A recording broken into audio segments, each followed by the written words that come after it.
Hello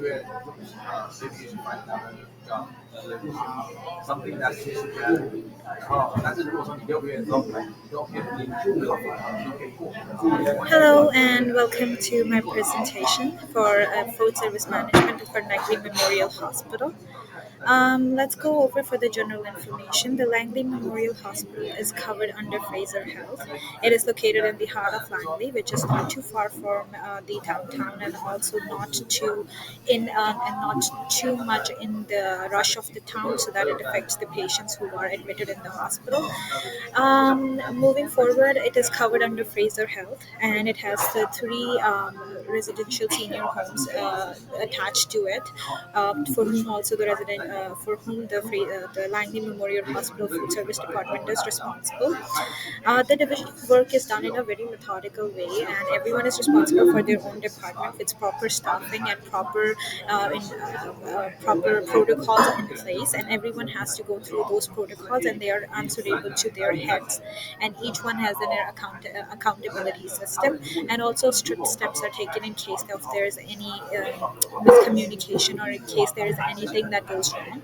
So it is very important for them to have a proper communication system and a proper accountability for everyone working in the hospital.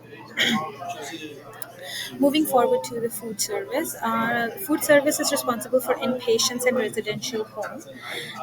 They are responsible to provide them proper nutritious food three times a day: breakfast, lunch, and dinner. The timings for breakfast is 6 a.m.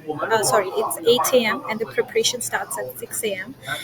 The timing for lunch is 12 noon, and the preparation starts as soon as the breakfast goes out, which is 8 a.m., as well as at 6 a.m., so that there is few staff members which are working on lunch, and most of them are working on breakfast. And as soon as the breakfast is gone out, the lunch people, they all shift to lunch preparation, because the window of preparation is quite small in this time, as well as dinner, which goes around between 5 to 6 p.m. And in that period of time, because there is a bigger window of you can say preparation, so the staff is required less, so less staff is required, but still enough for it to cover all the functions.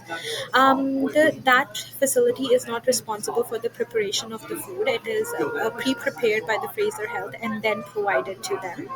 And in case of any in case they need to prepare anything, they need to ask for the Fraser Health about everything. They have proper ovens, warm and hot, and a proper cooling area, proper storage area, proper cleaning area established, so that they can work around for everything.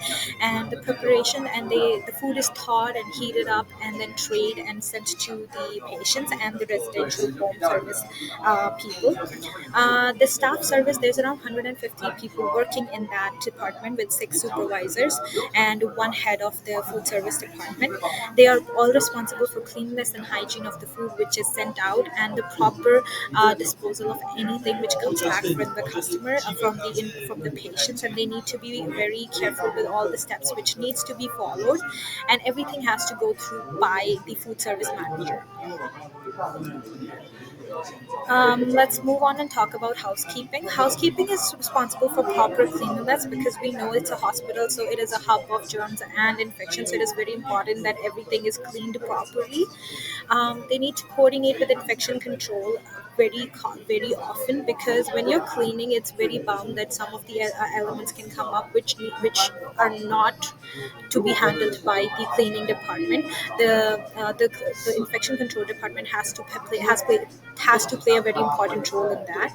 A proper knowledge of WMS is very, very crucial, because if they're not aware with the manuals for the hazardous workplace materials, they can be using it in a wrong way, or it can go to the wrong hands. So only few authorized personnel are given the authority to use those materials, and they are the one who are responsible to give out to all the staff for the cleaning and hygiene purposes. And everything is maintained in a proper manual, so that no one overuses it. And if there is anything which goes wrong, there is a proper PPE kits and proper everything established in the hospital, so that there can be an immediate action towards it.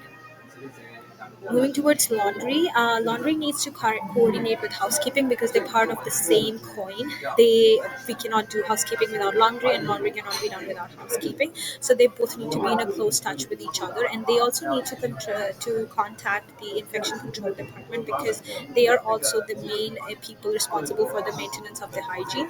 Proper disposal or cleaning of the materials is required, and in case there is no proper sanitation, it can be very, very dangerous for the people who are working in the hospital or who are admitted in the hospital. So the hospital is required to make sure that everything is working properly. Moving on, I have three recommendations for this facility. First off, is that the proper kitchen ability to prepare the food in itself, because most of the people they are patients and they might have different dietary requirements which sometimes cannot be fulfilled by pre-prepared food, so it is important for them to have a proper functioning kitchen. Also, because everything is around there's a pretty good cleaning area, dishwashing area, storage area, so having a proper kitchen would be very helpful. Laundry and housekeeping department need to be in a very close touch with the with I'm sorry, the housekeeping and laundry and infection area, they are very prone to infections, so they need to have a very close touch with infection control department, and they should go over every quarterly to overview what are the hazards and proper disposable methods. And every staff, every employee should be aware of that, and every manuals have to be provided to them. And thirdly, I would suggest that every 3 months or every 2 months there should be an unannounced survey by the heads of each of department in their department, so that they are able to see who is working properly, and in case there is any extra training required, they can provide. Because working in a hospital requires a lot of proper disposing of methods, and it requires a lot of people to work at the par. So if there is no proper training and there are no proper surveys, anything can go wrong, and that can affect the customers and whole. So it is very, very important for them and crucial for them to have proper surveys and proper meetings with their staff to know their opinions, as well as to inform them about what are the new methods or standards that they need to follow. Thank you for listening to me, and I hope you have a great day. And it was a very good experience visiting Langley Memorial Hospital, and it was good experience to know more about what goes at the back side of the properly functioning hospital. Thank you, and I hope you have a great day.